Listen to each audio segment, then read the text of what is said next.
Hi guys, welcome to the Improvement Season podcast. It is me, Steve Hall, and I want to say Tjena männen. I don't know if Pascal knows that, but that is Swedish. I think it's for like hi guys or hi men. Can you say it again? I think I said it wrong. Tjenare männen. Tjenare männen. Never heard of it. Never heard of it. Elias, one of my clients, we brought him up last week with the massive quads, gets me to do this every time. And he emailed me this week saying, can you introduce the Improvement Season with that? And I'm like, I'll try. So I tried for you, Elias. Yeah, I mean, Swedish and Danish, they differ quite drastically. It's more that Norwegian and Danish are quite similar. So it was always funny to listen to Norwegian people because I was able to understand them. When it comes to Swedish people, it was always very, very difficult, which is odd because Denmark and Sweden are closer together than Denmark and Norway. But yeah, I mean, it's not important. It's taken me about... I can't think how long we've been working together now, but it must have been like 3 months at least. And it's taken me that long to get to that high of quality. And that's all the Swedish I know. Anyway, how are you doing, Pascal? I'm doing fine. Here today, I didn't sleep that well here last night. Don't know what it is. I think I went to bed too late, but that's my fault. Other than that, I can't really complain. I mean, everything is going well. Lifts are good in the gym. Gym sessions are good as well. They are fun. Nutrition is going well. Family life is going well. It's funny, now that I actually say it out loud, like if we had that chat in the past, like 2 years ago, exactly 2 years ago, I was in such a different spot. And most of the things I would have said would probably have been quite negative, saying like, okay, these are the things, yada. And now life has completely changed. And this is the beauty about the Improvement Season podcast as well, because not only we can look back and see our development and where we have been like a couple of months back or a couple of years back now, but also the listeners are doing that journey together with us as well. Now, I have gotten quite a lot of gray hairs now, so they can see us age and become older. And I wonder how long we are continuing doing that Improvement Season podcast. So maybe, who knows, in 10 years, you can look back and be like, oh shit, Pascal and Steve look quite different here 12 years ago when we started this entire journey. We're just going to have these massive traps. Just our necks are going to be huge. We're going to do Jeff Nippard's neck program. And take a lot of insulin and growth hormone. It's funny you said the grey hairs because I literally looked in the mirror this morning. I was like, crap, I'm getting loads of grey hairs. Like, it's just a patch on one side. I'm like, what is this about? Yeah, me too. This is the side, as you can see, my hair is lying to the other side. So it's kind of hidden here. But here, so many grey hairs are actually... revealed to the public. And the same now starts to happen on my beard. Oh, I haven't got that. I've seen like 2 white hairs in my beard and was like, holy shit. Okay, things are getting very serious now. I just have like ginger beard hairs. That's all I've got. Oh, yeah.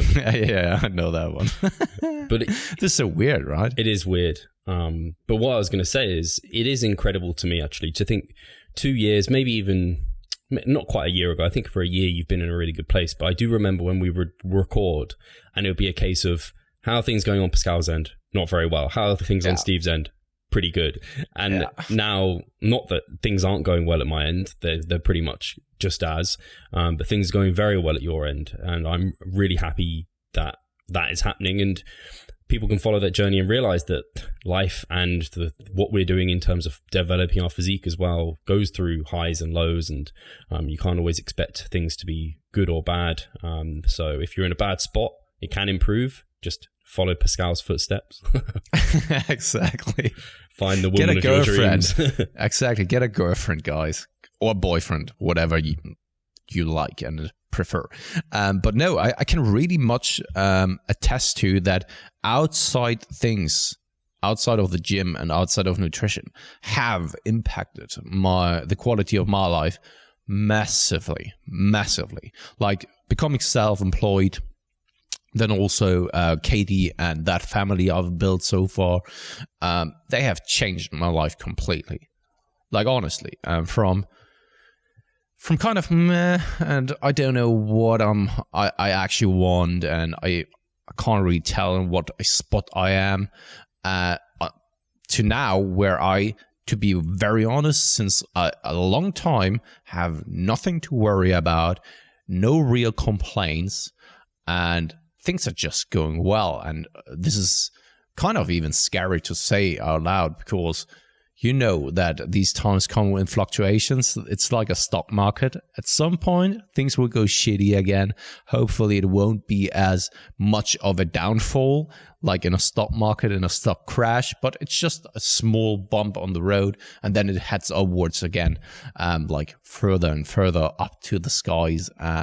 But yeah, don't know. But wait for the contest prep. Yes, this time next year. Will you be singing and smiling? Oh, yeah. Mark Steve words here. And let's then recap and see how I am here in 1 year from now. So, yeah. But how about yourself? How's the moss shake going? Is it tasty still? It's never been tasty. It tastes like really fake chocolate peanut butter. It's pretty bad, but it's still insane to me that you can fit so many calories in like such a little amount of liquid that's not like super duper thick like a milkshake. Yeah. It's just, oof. So it's actually been very, very helpful. And I think last week I was feeling quite ill, and that has passed. That passed actually really quickly, which I'm super happy about. I think I What did you do? I just got really tired, and then I got the sore throat, and then after like a day of feeling pretty shite, after the next day I felt much better. And then did you do anything particular? No. Did you just rest, or? I think I just emphasize the good practices that we normally emphasize. So I think the thing I probably did more of was I allowed myself to take a couple of naps when I was ill.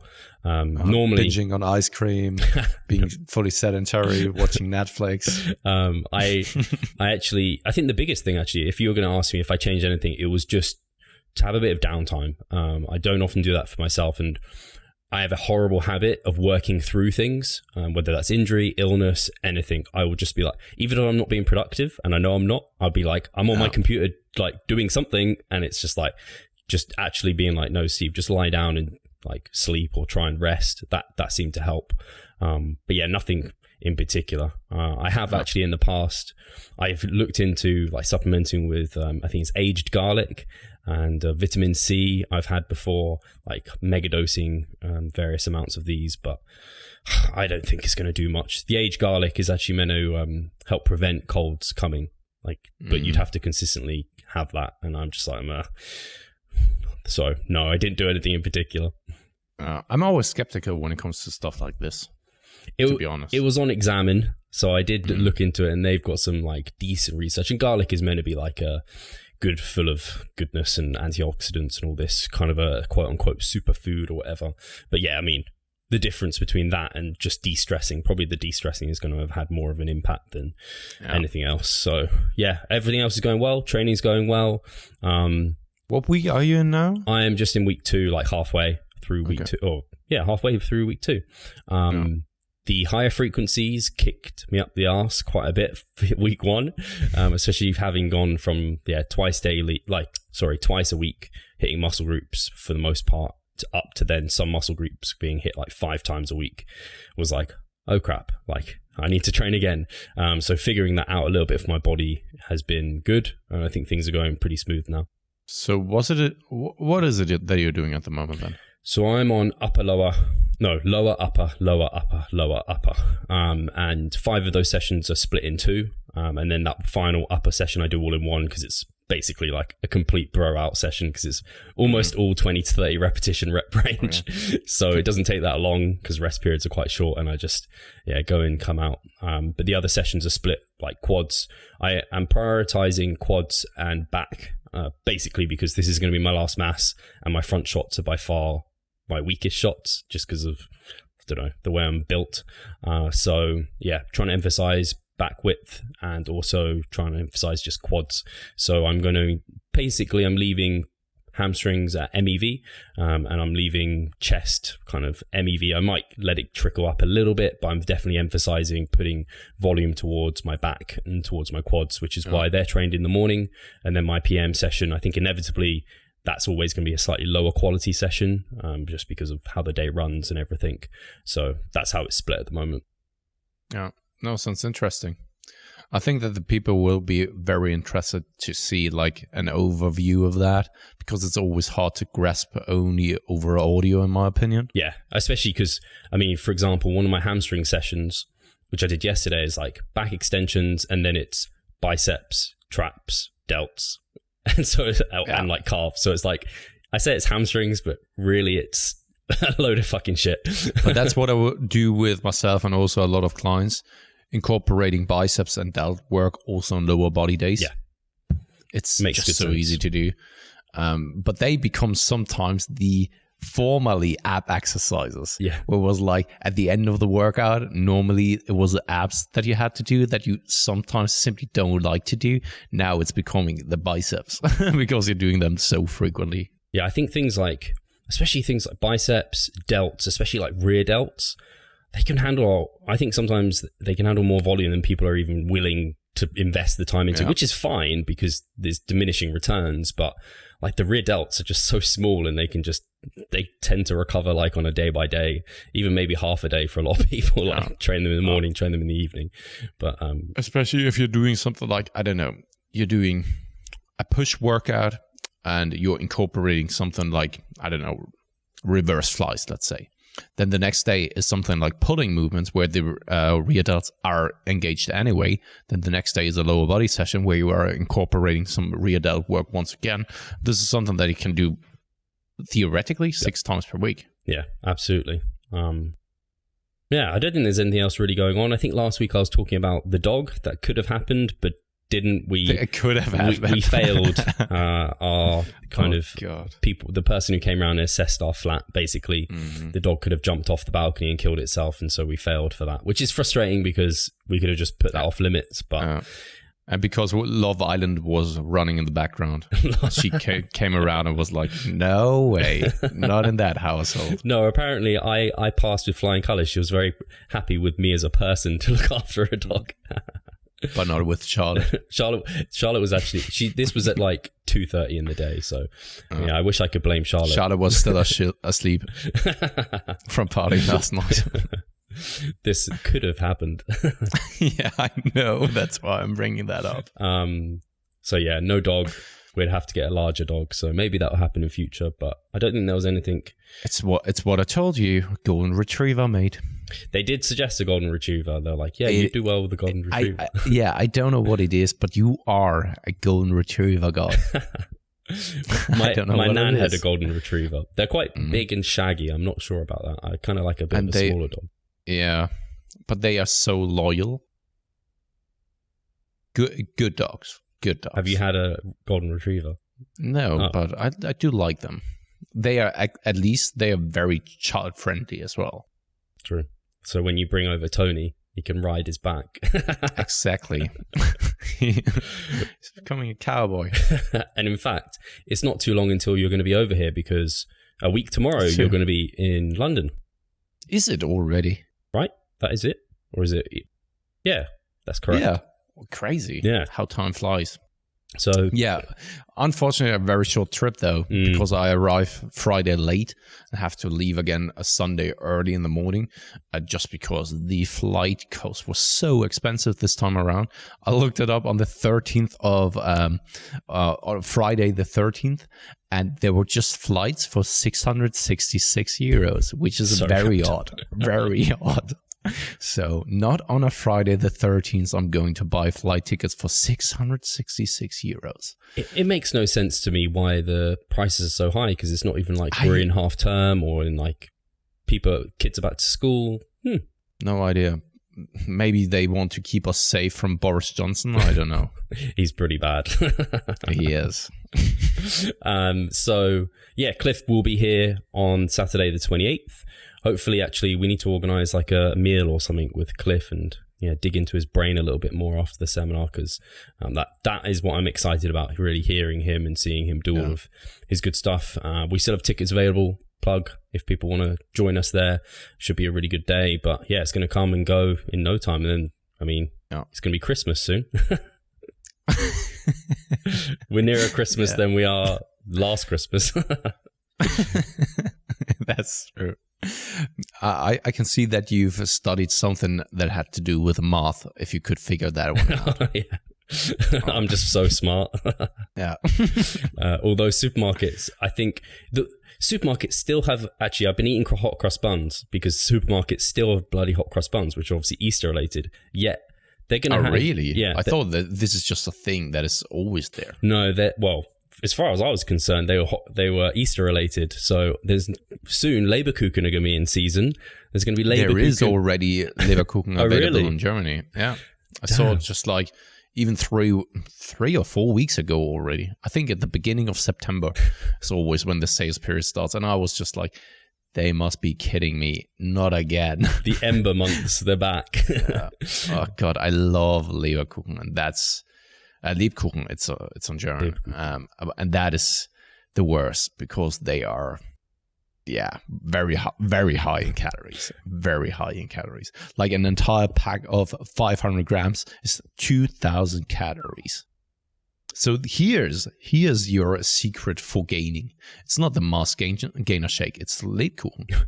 The really odd thing, actually, AJ messaged me, AJ Morris. All the listeners probably know, or a lot of them will know of AJ. I don't know if he still watches us, but don't know. He may well be. He messaged me being like, I watched your full day of eating because I put it over on my Instagram. And he was like, have you tried granola? This bowl has like 500 calories of granola. And I have tried granola.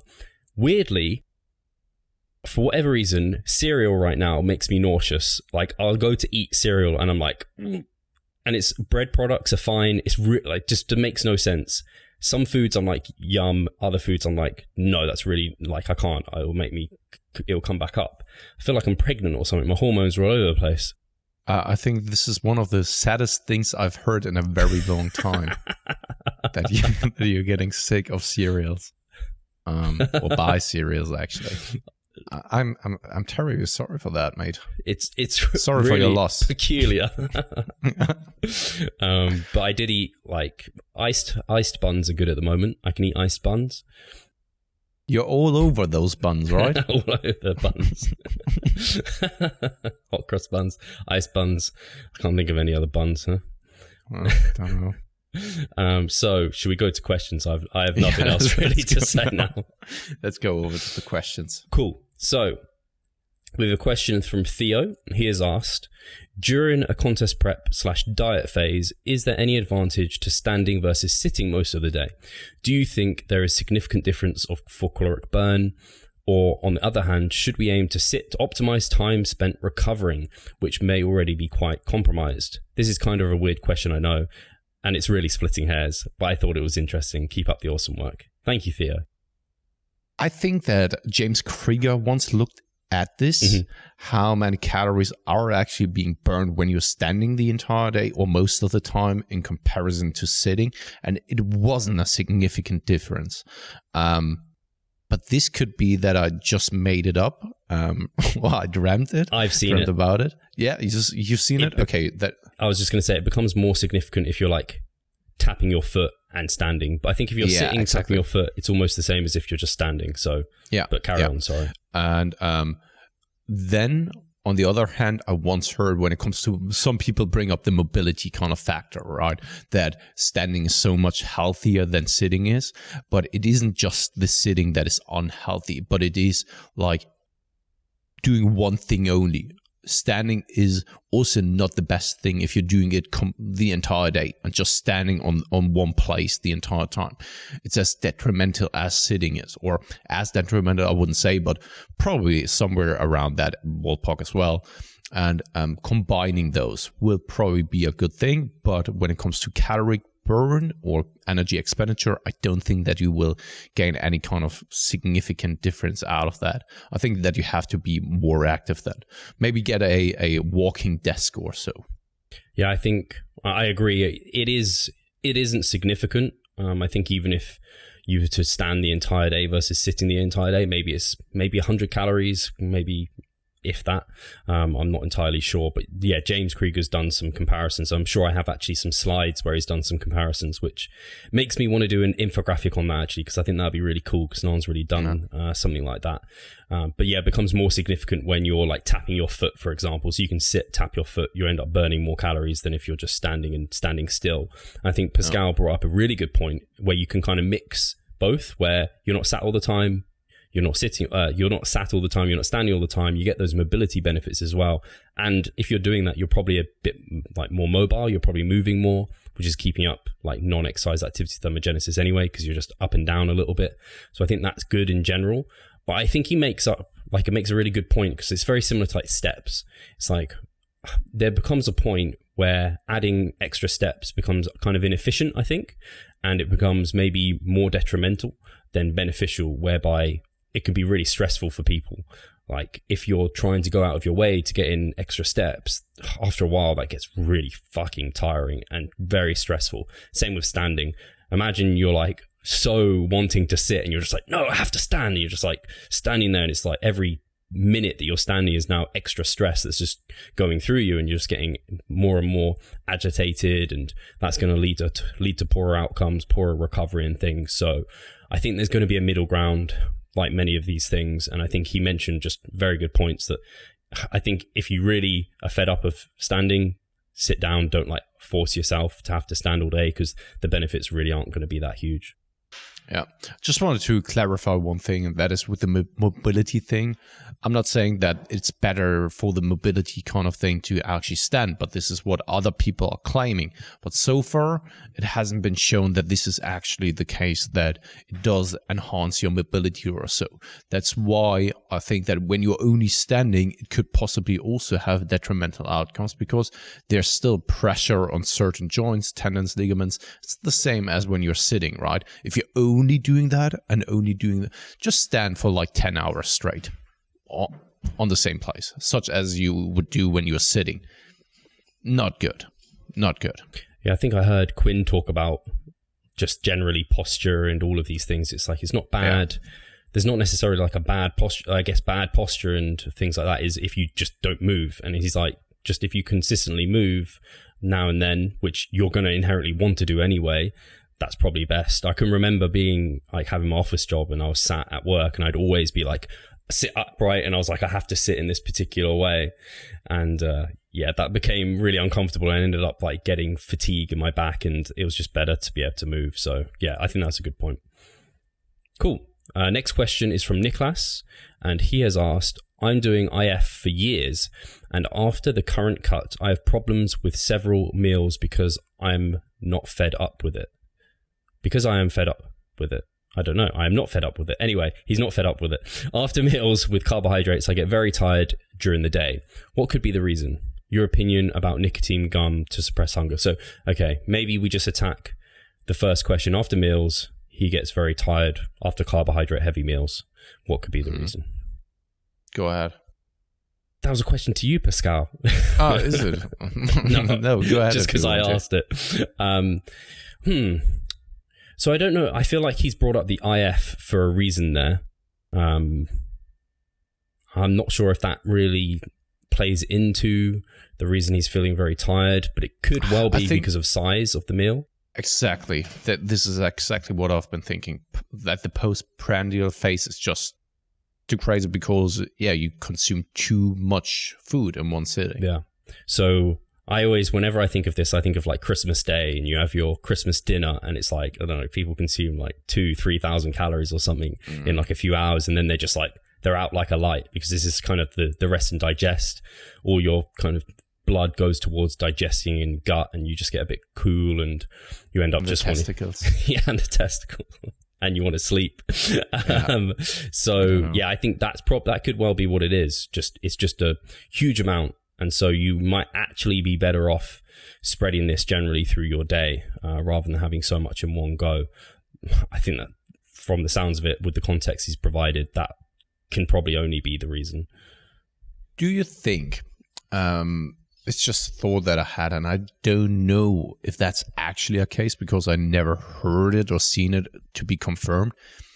Because some people bring up the insulin crash after a high glycemic meal, for example, right? You have that rapid spike in insulin, and then it comes down super rapidly as well. Is there actually something like this? Because now that I think about it, I don't know the answer to that, or I've never heard it at least confirmed. Thus, I'm a little bit skeptical about it. From what I'm aware, for people that are active and healthy, we have very good blood sugar management. And so whilst we might get we might get somewhat of a spike and somewhat of a down, it won't be as dramatic as someone who's kind of inactive and unfit, because they just don't deal with it as well because they're not as insulin sensitive. But I think in general, for our audience, for us, we don't tend to get these. We're more likely to get the kind of hypoglycemia, low blood sugar, when we're like a bit leaner and on lower carbohydrates. I don't think the crash from this will probably be as big of an impact, at least from what I've seen. Yeah. No, so other than that, I totally agree with you that I just do think that it's the portion size.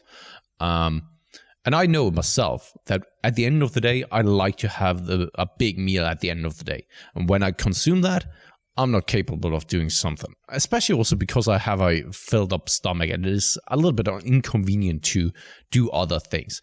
And if I stick to a little bit smaller of a meal, I can do other things quite easily and just fine. And I'm still a little bit more energetic and stuff like that.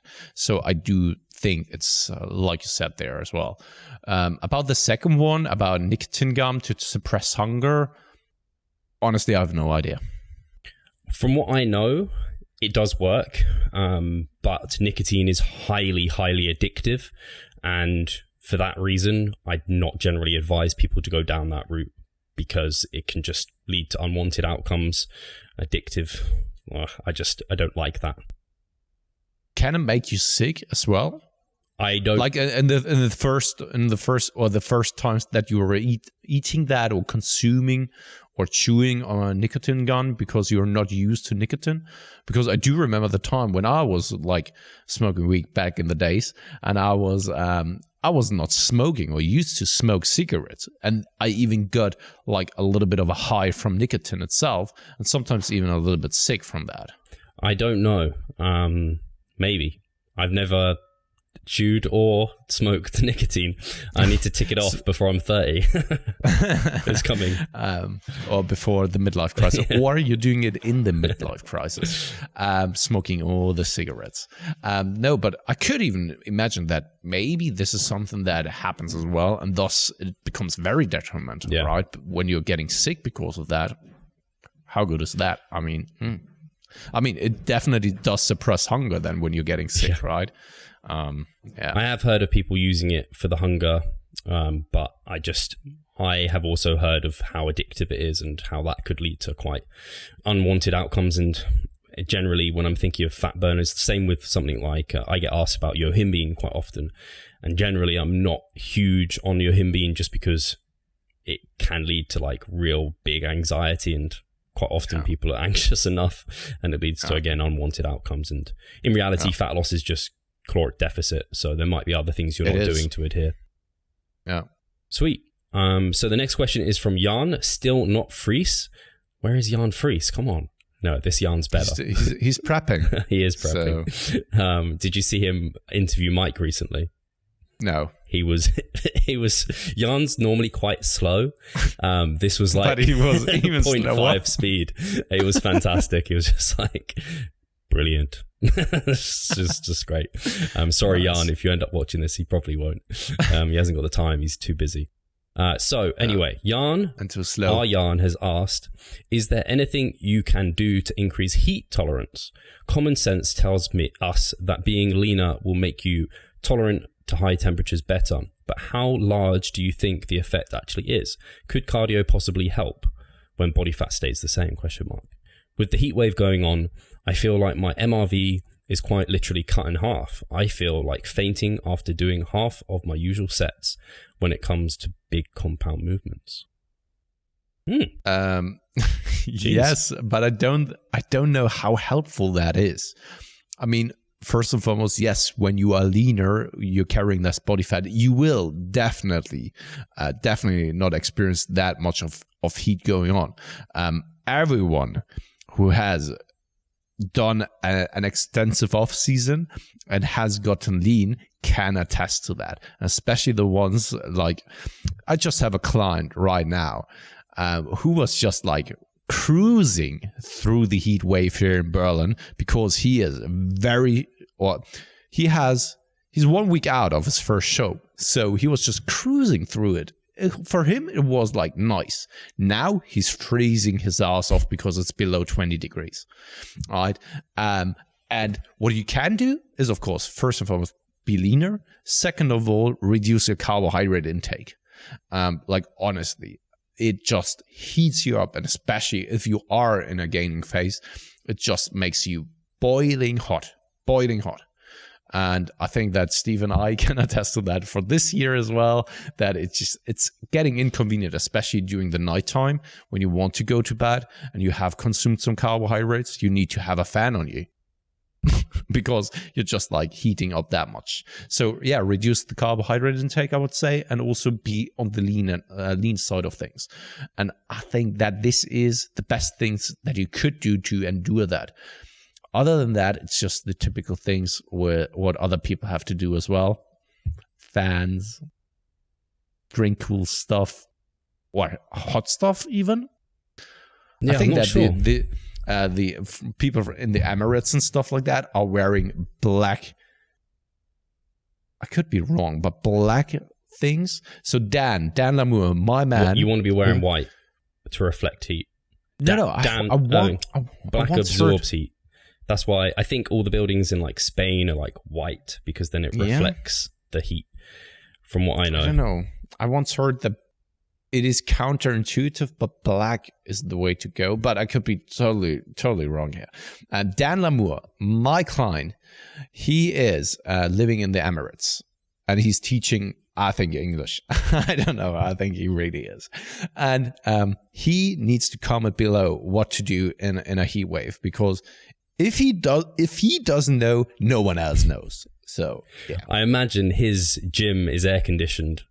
I think so. Yeah. So that will help a lot. I think everything is air conditioned there. Jan, I think your solution is to find an air conditioned gym.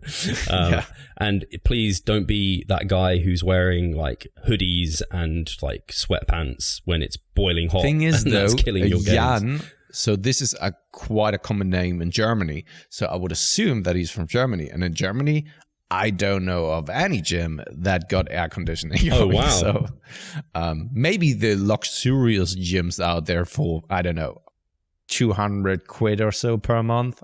I have no idea. I think the gym even has air conditioning. I know. Yeah. And that's cheapo, shitty commercial gym. Yeah. I can't think of anything else. It's really interesting that he brings out being fitter, because I can only remember, I don't think it's going to have a massive impact on him. I don't think so, but I only remember it from my running days, in that it's very much, human body kind of works very similar to how a car does, in terms of it can overheat. And if you overheat, it has to slow down. So if you're fitter and you can stay cooler for longer, you can stay at a higher performance for longer.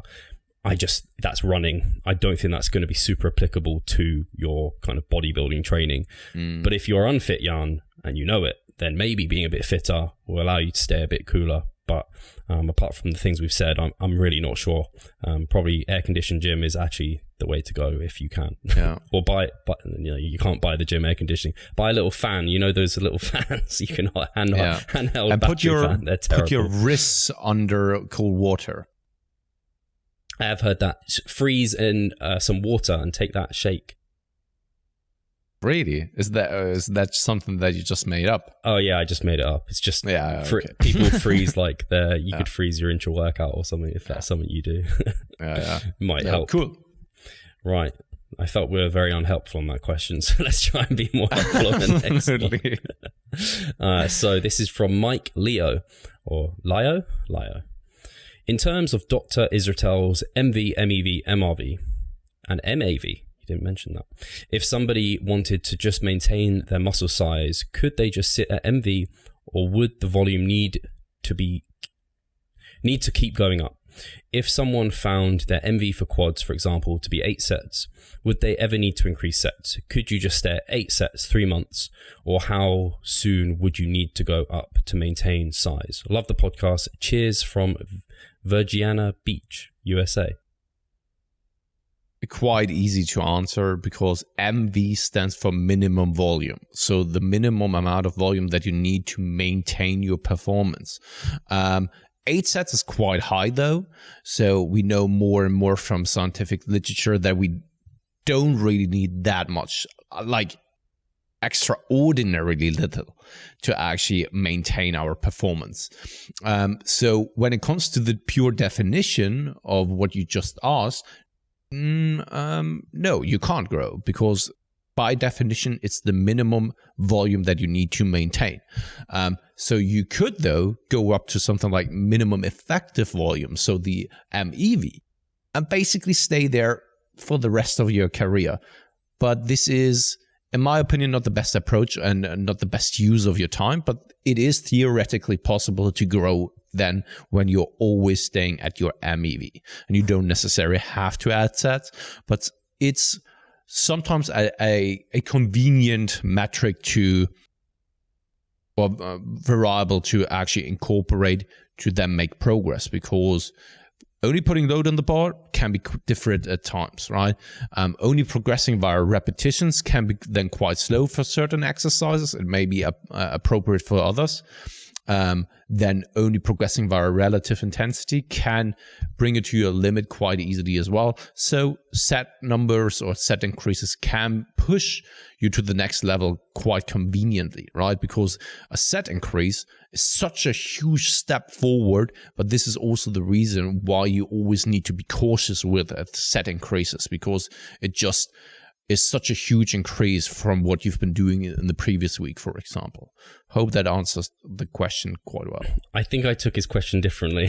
So okay. I took it as how... Why didn't you interrupt me there? Just because your answer was... It was answering maybe a different question, but I thought it was still useful information. So I think he was asking, if 8 sets is his maintenance volume, would he, over 3 months, would it ever need to increase? Can we maintain on the same number of sets forever? If we're trying to maintain, say now, Pascal, you wanted to maintain for the rest of your life, would you ever need to increase from now? Now I can see that in the question as well. Or would the volume need to keep going up?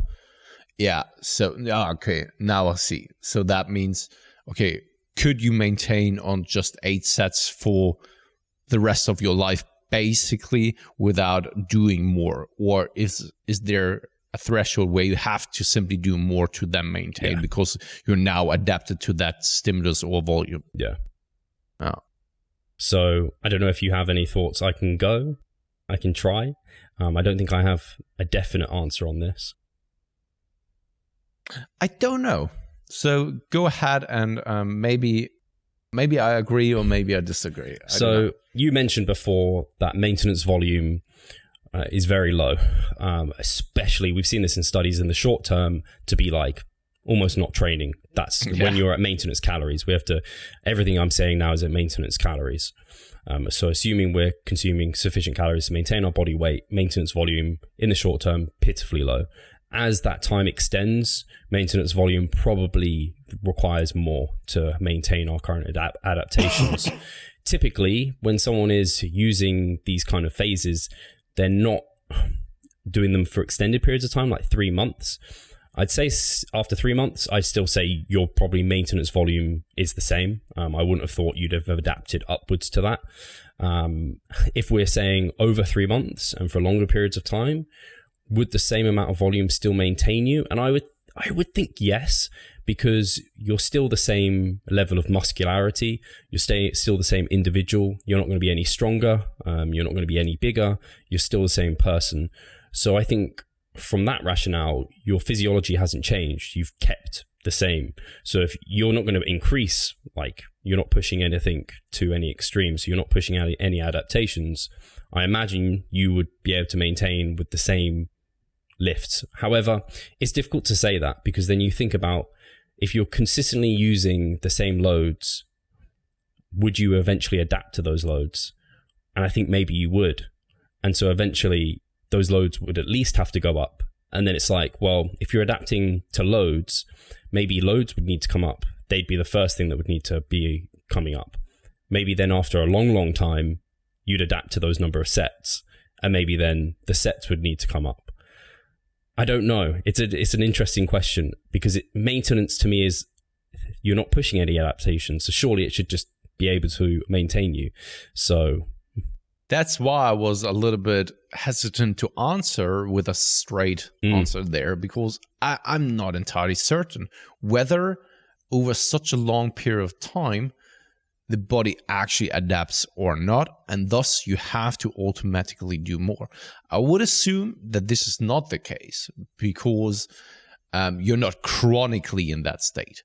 You're still like having rest days. You're still inducing a stressor that is still a stressor, even that it's not very much that high level of a stressor to induce hypertrophy. It is still enough of a stressor to then, okay, it induces hypertrophy if you're then maintaining, right? It's not to the extent, though, that you are gaining significant amount of muscle mass, but probably due to the balanced state that you are always in a muscle protein breakdown and muscle protein synthesis.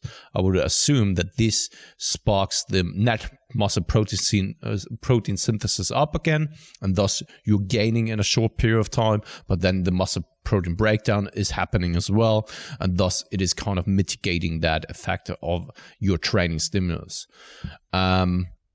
So I'm not entirely certain, though. Don't know. I think if someone was to do it, I think maybe if their performance started to come down, then that would be a case of you'd need to do more. But if you're still able to maintain your performance, then I'd have to think that probably you'll maintain your muscle mass. I think if it needs to come up, if volume demands would need to come up for maintenance, it would take a long, long time, because we know like newbies need less volume to maintain their gains. Is that generally true? Yeah. And more advanced trainees need more. Am I right in saying that? I'm not off the top of my head. That's what I'm thinking. I wouldn't say that this is necessarily the case, because we also know that more advanced trainees can induce a higher stimulus on a rep per rep basis, right? First and foremost, they are using more load on the bar. Second of all, they're capable of recruiting more motor units from the start. So it could very well be that they don't need more volume, right? Because each and every single rep is so much more efficient than the beginner. So maybe your maintenance volume doesn't even really change throughout your career. And maybe that in itself is a sign that your maintenance volume wouldn't change, therefore, in a long stretch of time when you're just looking to maintain forever. Oh. But you might have to change your intensities. But I imagine you'd hit a plateau of your intensities as well, because you're not doing enough volume to seek strength adaptations at some point, potentially. So hopefully you answered that question okay. I know that it's always like personal preferences, and everyone has other reasons as to why to do something like this, or to grow muscle mass, or to cut, or anything like this.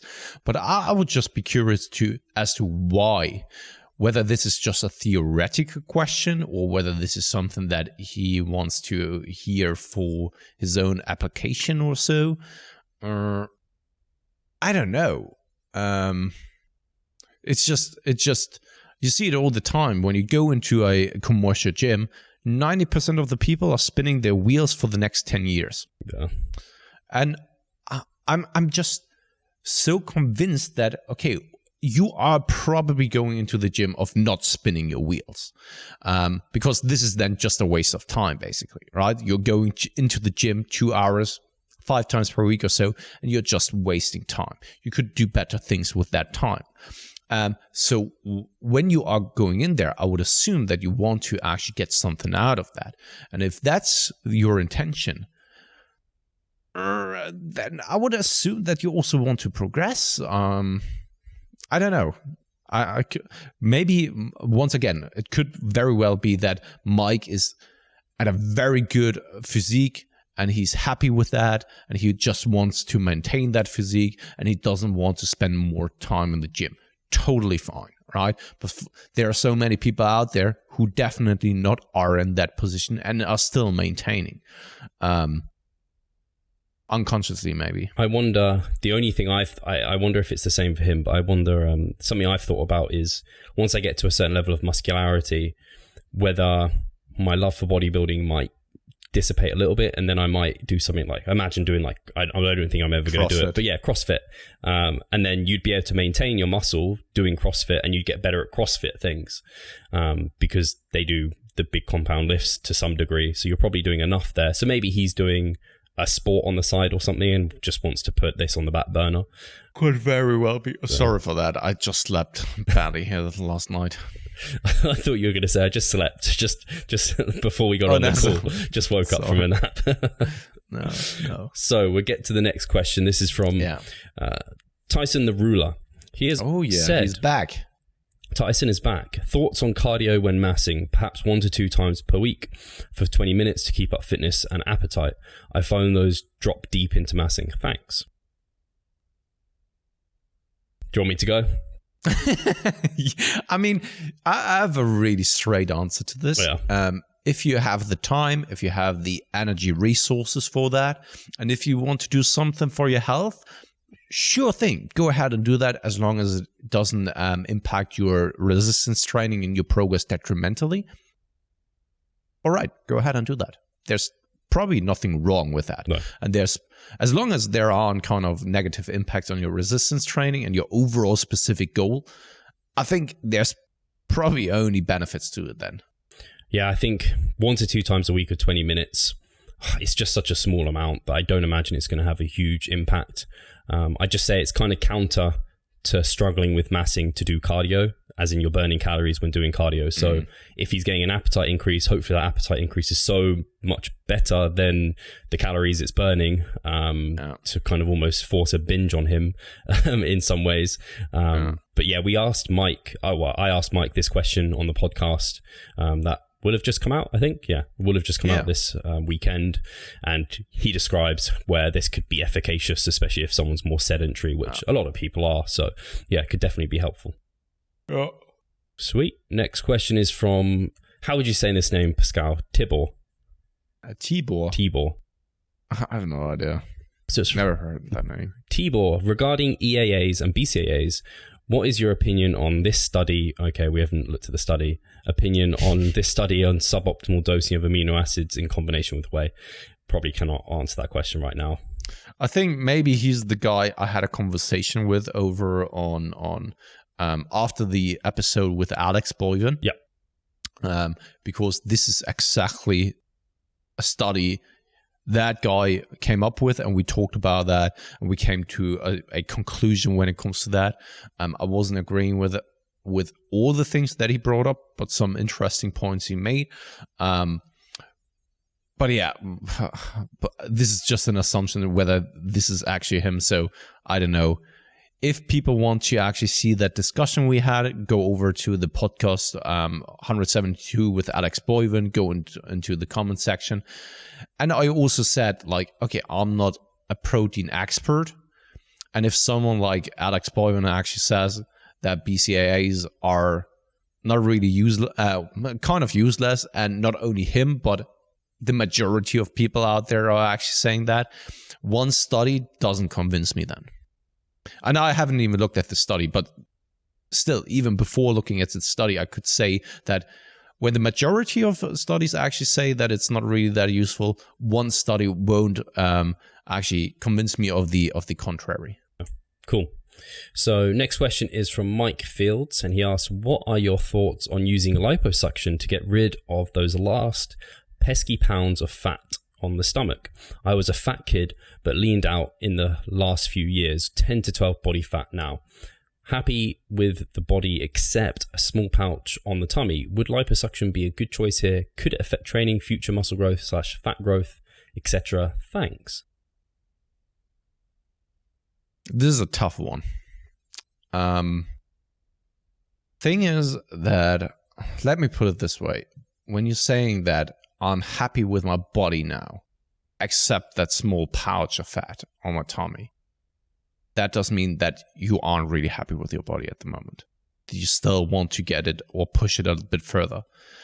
In that case, then thinking about something like liposuction is quite quite a severe thing to actually do, right? It is, you are getting a needle inside your belly, and then it's being poked around there and stuff like that. It's quite invasive, actually, just to get a little bit of fluff away.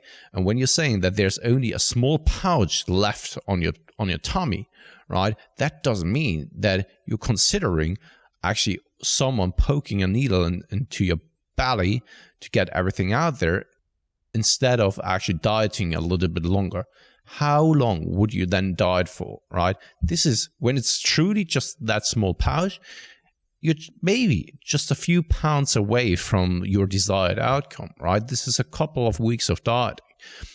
Going through liposuction will leave you also a lot of weeks crippled, because you have to recover from that, because it's quite invasive, right? So of course it is your choice to make. If you want to do it, if you have the money to do it, if you don't want to go through a caloric deficit, I'm not here to tell you don't do it, right? Because in the end, it is your choice. But if you're then saying something like that you're happy with your body, while in the same breath or same sentence you're saying that there is still something that you don't like, this is something that you can control, right? This is not as if, I don't know, your nose is totally fucked up and then going through surgery to fix it. I think, yes, this is something that only surgery will do.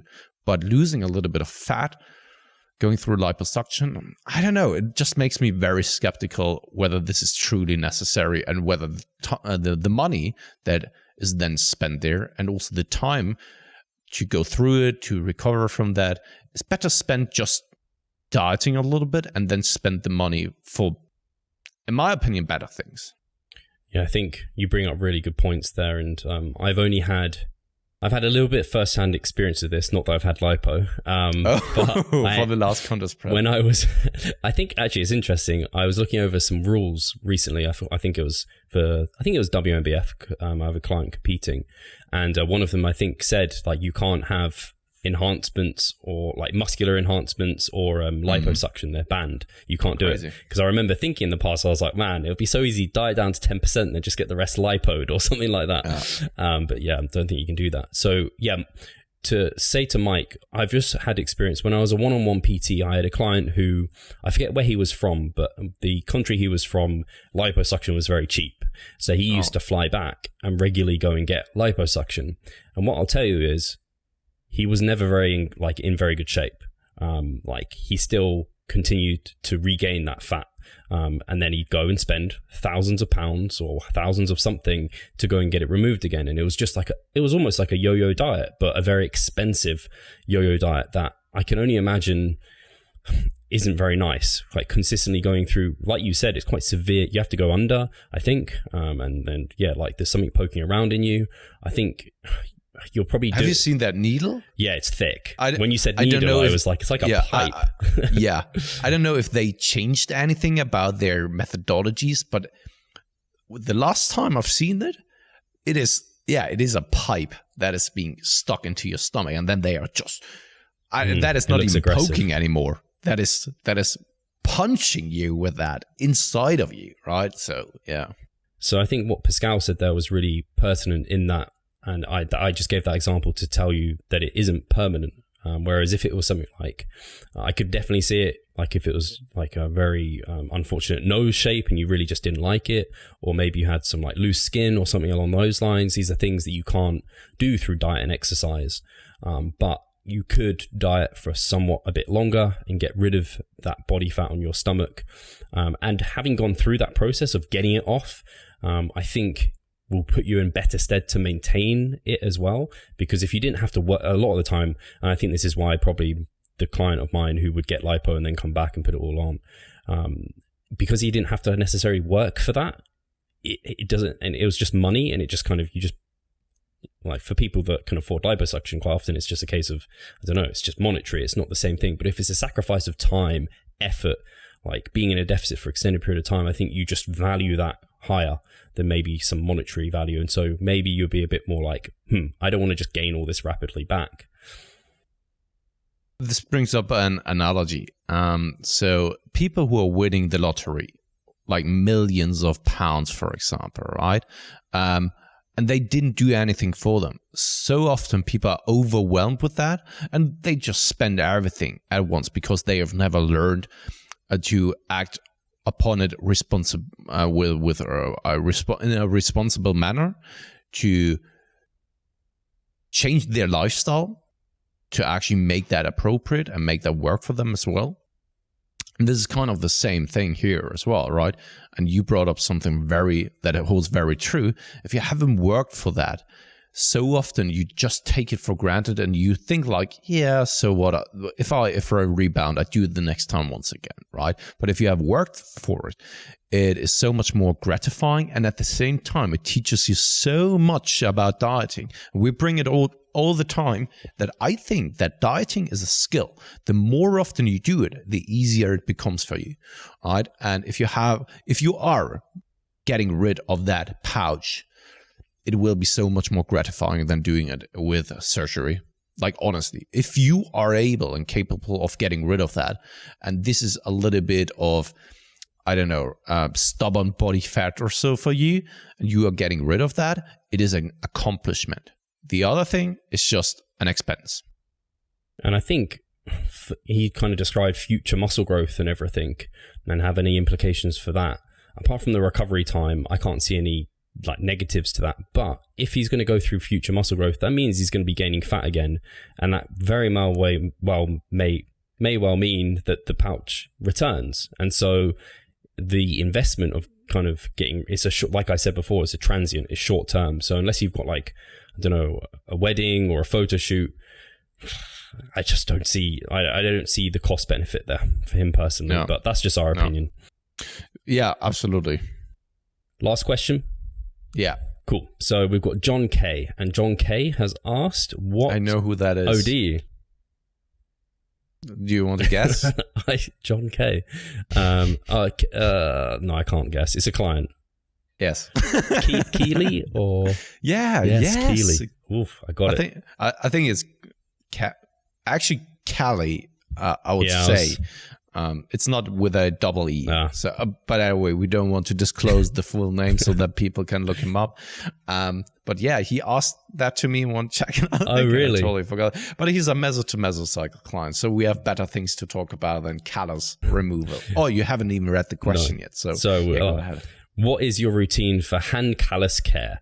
Do you adjust training for a callus tear? If so, how? If you say wear gloves, I'll unsubscribe. Just kidding. Thanks for all the good content. There is a video from, I always forget his name. There was an Olympic weightlifter from the US, Donnie Thompson, I think it was, who did a video about that.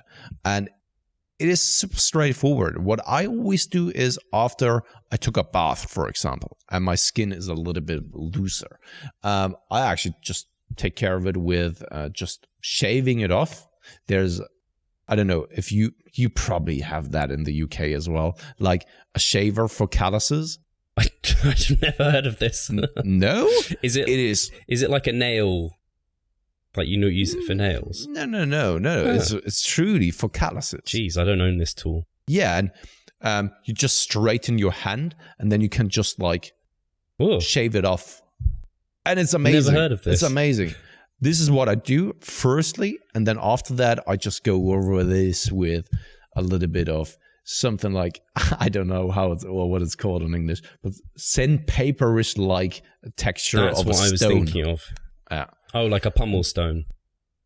Maybe. Probably. You could say whatever you want, and I would just nod and be like, yeah, that's it. Okay, so I do nothing, so I just have calluses, and I do. Sometimes they build up, and I like peel them off, and sometimes after a shower, I peel them off. Yeah, the beauty about bodybuilding is the calluses are actually not building up that rapidly. When I was doing powerlifting, holy fuck, I had so often tears in my hand because just the deadlift. I needed to chart my hands, and then the calluses just build up, and then it ripped, and it was awful. It was awful. I imagine because I use the Versagrips for any pulling basically, which is where probably you get the majority of your callus build up from. Yeah. I don't really get any, like, I have like some calluses there, but it's nothing that bad. But yeah, sometimes they build up and I'll like peel them off. And if I'm an idiot and I end up tearing it, I just put like a plaster over it and I continue lifting as normal. I have had a callus infected before. Oh, really? Yeah, I ended up going to A&E for it because I was like, I didn't think it was that bad, and then I was on antibiotics. So don't be an idiot like me. Like, actually clean it up and cover it up properly if you do get that. Sweet. Yeah, and when the penis is very, very hard, then you can just masturbate with that. It gives you double the pleasure. It's a win-win situation. It takes care of your calluses, and it's a little bit rougher to actually do that. I have no idea where this came from, where the hard penis came from. It is callus care. Okay. Okay. Yeah, give it a try, Steve. Give it a try. And see how good it is for callus care. Just one hand would be cared for. I don't use both. Yeah, but I mean, you can. Why have I encouraged this chat? I don't know. I mean, you can take care of one hand the one day, and then the other day take care of the other hand. You don't need to take care of both hands at the same time. You might not have to. Oh dear. Should we say bye to everyone now? And I just need 2 fingers. Oh God. So we should better stop here, mate. It's going very, very quickly down the drain here. I'm just going to plug quickly if anyone has hung around. See you at the Cliff Wilson our callus care.